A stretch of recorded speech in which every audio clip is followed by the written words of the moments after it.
Hello everyone, and welcome back to the channel. Today, we're diving into a really interesting AITA post that sparked a massive debate online. It's one of those situations where you can see both sides, and it really makes you think about language, relationships, and the feeling of home. Let's get right into it. The original poster, a 26-year-old man from Poland, asks, "Am I the asshole for speaking Polish with my friend even though my wife doesn't understand it?" He gives us some background. He's married to a 26-year-old British woman.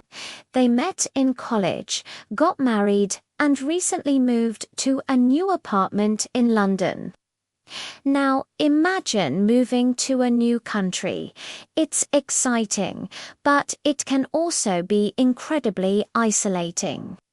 He writes, "Honestly, it feels lonely and a little stressing when you don't have any person with whom you can talk in your native language in real life." I think anyone who has lived abroad can relate to this feeling. There's a certain mental exhaustion that comes with constantly operating in a second language, no matter how fluent you are. Then something wonderful happens for him. A Polish guy moves onto the same floor of his apartment building. He says, "I'm extremely happy, as he's an awesome guy with whom I can speak Polish face to face. It feels like a part of my homeland has come. This is a huge deal." Suddenly, he's not just a Polish man in London. He has a direct living connection to his culture right next door. They naturally become good friends and start hanging out almost daily. He's quick to clarify that this newfound friendship isn't taking away from his marriage. He says, "It's not like I'm spending less time with my wife now. I've cut down on my screen time." So he's making a conscious effort to balance his relationships. He's swapping mindless scrolling for genuine human connection, which on the surface sounds like a positive change. But here's where the conflict begins. His wife is also feeling the effects of moving to a new place. He mentions she loves socializing, but only has a couple of friends she sees on weekends. So when he and his new Polish friend are hanging out, she often joins them. And this is the core of the problem. She told him she feels left out when they're speaking Polish. She wants them to switch to English when she's around so she can be part of the conversation. It's a perfectly reasonable request, right? No one likes to sit in a room with people who are talking and laughing, feeling like you're behind an invisible wall. It's isolating and can make you feel like you're not wanted.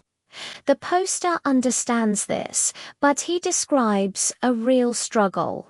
He says, "The problem is, it's honestly hard and awkward for both of us. I tried, but always ended up slipping back into full Polish mode.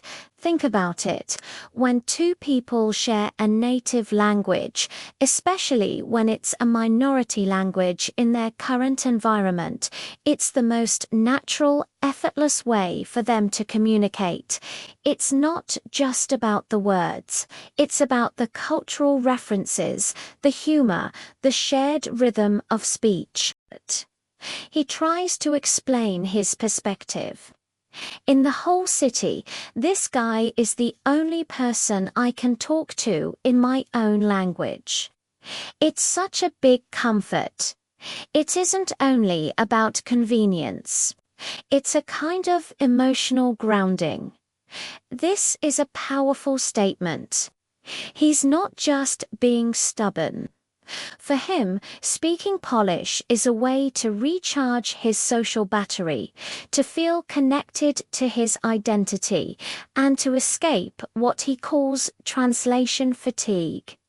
It's his space to be his most authentic self without the mental gymnastics of a second language. He feels it's a place where he can fully express his humor and feelings.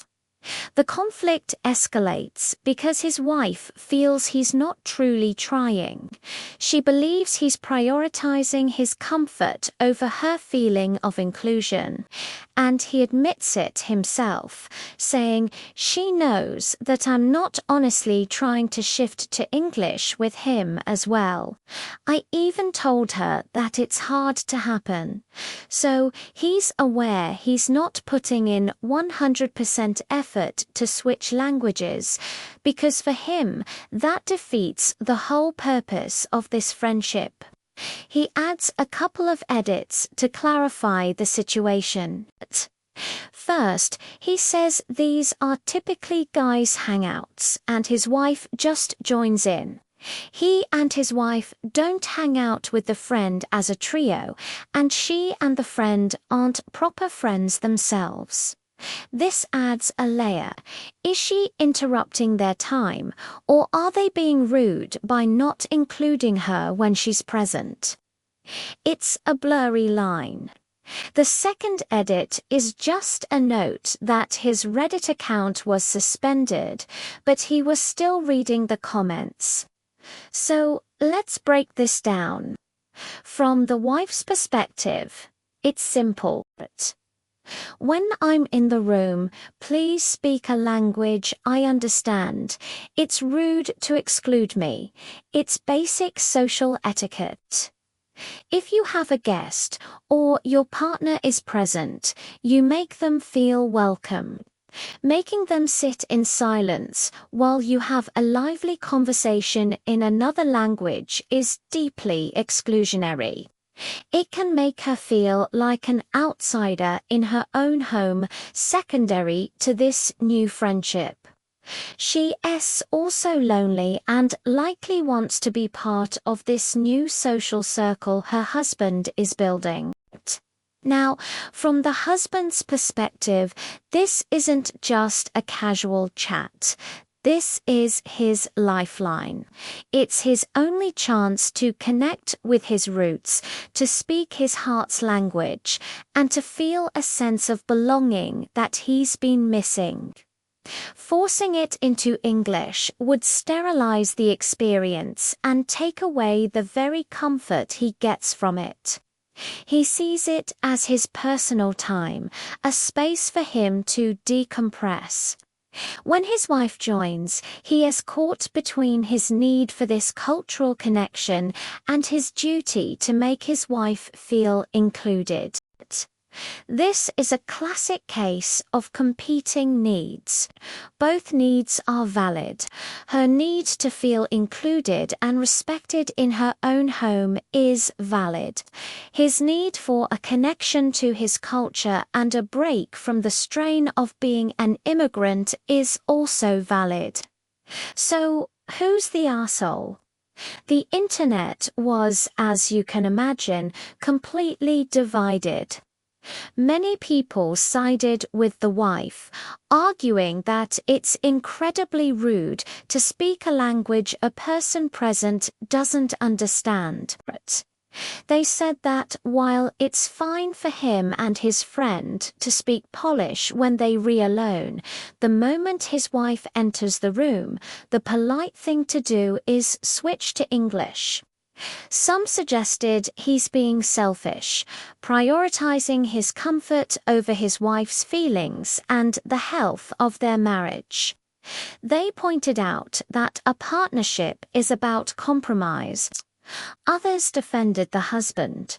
They argued that he has a right to his own cultural space. They emphasized the concept of immigrant fatigue and how crucial it is to have that outlet.